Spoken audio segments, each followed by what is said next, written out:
அஸ்ஸலாமு அலைக்கும். நான் உங்கள் ஷிஃபா குக்கிங்லேருந்து பேசுகிறேன். இன்றைக்கி நம்ம என்ன ரெசிபி பார்க்க போகிறோன்னா, ஒரு சூப்பரான முட்டை மசாலா. வாங்க என்னோடய ஸ்டைலில் எப்படி செய்கிறதுன்னு சொல்கிறேன். வீடியோக்குள்ளே போகலாம்.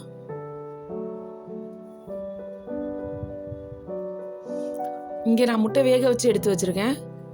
அந்த முட்டையை சுற்றி இந்த மாதிரி கீறி விட்டுக்கோங்க. அப்போ தான் முட்டை உள்ள நல்லா மசாலா இறங்கும். இப்போ கீர்ன முட்டையில் ஒரு அரை ஸ்பூன் மிளகாத்தூள், கொஞ்சமாக மஞ்சத்தூள், தேவையான அளவு உப்பு.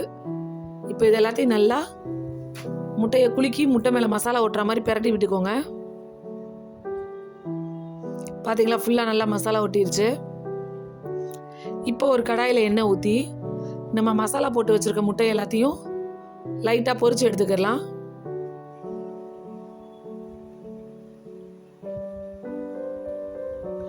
முட்டையை பொரிச்சு எடுக்கும்போது பார்த்து போறீங்க, ஏன்னா முட்டை வெடிச்சிரும். கொஞ்சம் லோ ஃப்ளேம்லேயே வச்சு பார்த்து பொரிச்சு எடுத்துருங்க. இப்போ எல்லாத்தையும் வெளியில் எடுத்துடலாம்.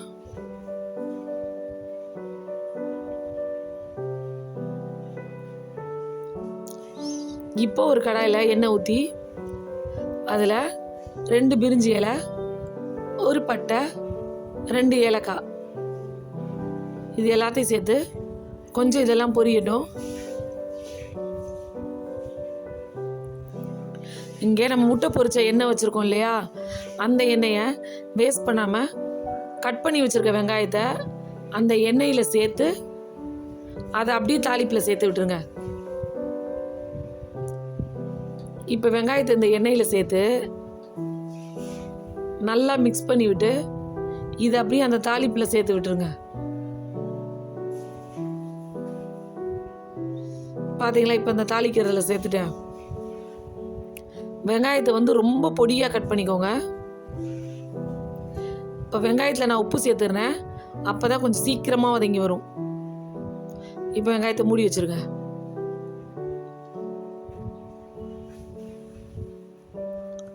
பார்த்தீங்களா, வெங்காயம் எவ்வளோ பொடியாக கட் பண்ணியிருக்கானே.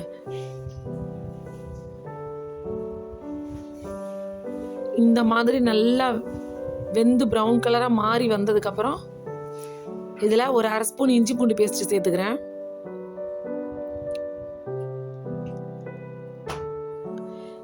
இஞ்சி பூண்டு நல்லா கொஞ்சம் எண்ணெயில் வதங்கின உடனே ஒரு கொத்து கருவேப்பிலை சேர்த்துக்கலாம்.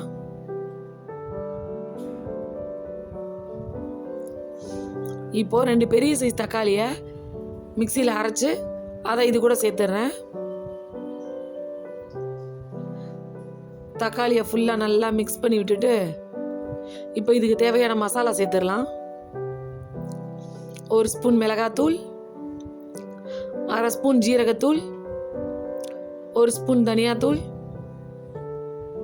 1/4 ஸ்பூன் மஞ்சத்தூள், 1/4 ஸ்பூன் கரம் மசாலா. இப்போ இது எல்லாத்தையும் நல்லா மிக்ஸ் பண்ணி விட்டுறலாம்.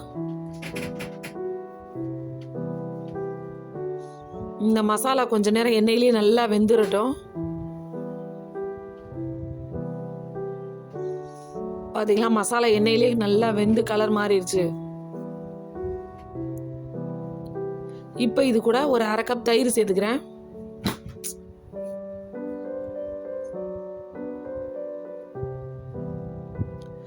தயிரை நல்லா மிக்ஸ் பண்ணி விட்டுட்டு இது கூட ஒரு 1/4 கப் தண்ணி சேர்த்துக்கோங்க.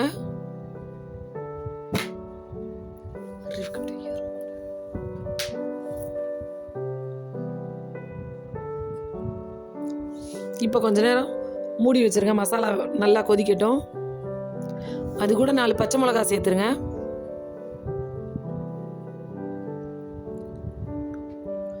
பார்த்தீங்களா, மசாலா வெந்து மேலே எண்ணெய் பிரிஞ்சு வர ஆரம்பிச்சிருச்சு. இந்த ஸ்டேஜில் நம்ம பொரிச்சு வச்சுருக்க முட்டை இது கூட சேர்த்துடலாம்.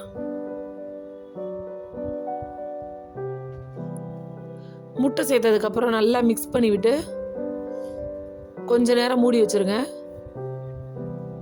ஏன்னா அந்த மசாலாலாம் முட்டை உள்ள இறங்கட்டும்.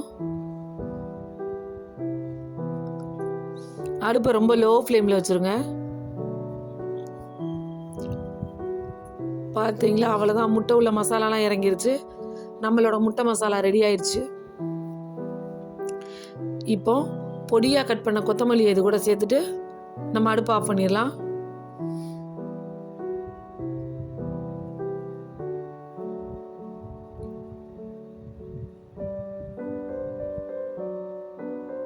சப்பாத்தி, தோசை, இட்லி எல்லாத்துக்குமே ஏற்ற காம்பினேஷனாக இருக்கும். என்னோட இந்த ரெசிபி உங்களுக்கு பிடிச்சிருந்துச்சுன்னா என்னோட சேனலை லைக் பண்ணுங்கள், ஷேர் பண்ணுங்கள், சப்ஸ்கிரைப் பண்ணுங்கள். மறந்துடாமல் பெல் ஐக்கானை கிளிக் பண்ணுங்கள். சூப்பர். சப்ஸ்கிரைப் பண்ணுங்க. தேங்க்யூ.